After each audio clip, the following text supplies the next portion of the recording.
Criminal charges laid in the U.S. against Chinese technology giant Huawei could scuttle a $136 million 4G rail network communications contract awarded to the company by the state government. Transport Minister Rita Saffioti told the West Australian yesterday that the fraud and conspiracy charges leveled by the U.S. Department of Justice have prompted a review of the contract to ensure Huawei can still deliver on it. On top of the U.S. charges, which are linked to deals allegedly done with outlawed Iran, the Trump administration is threatening to order a trade embargo against Huawei. The Public Transport Authority is currently seeking advice from the contractor regarding any potential impacts of these risks on the delivery of the project, Ms. Saffioti, pictured, said.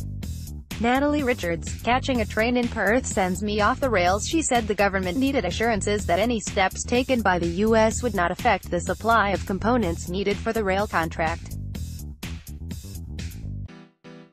The U.S. indictment, which comes after the arrest of Huawei executive Meng Wanzhou in Canada late last year, accuses the company of lying to the U.S. government about business ties to Iran.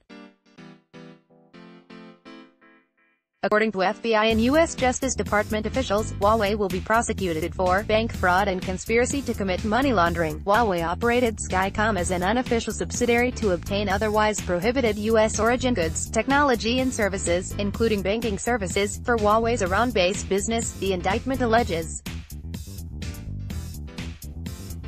State government awarded the contract to replace the communication system used by train drivers on the network in mid-2018. It prompted national security concerns from the opposition, which Premier Mark McGowan dismissed because the Australian Security Intelligence Organisation was consulted about the contract. Australian-Chinese relations have been tense since the federal government banned Huawei from having any role in the country's new 5G network rollout.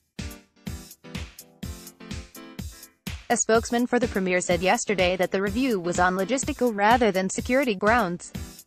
Earlier yesterday, Mr. McGowan said Huawei had contracts throughout Australia and that ministers in the previous government had Huawei phones.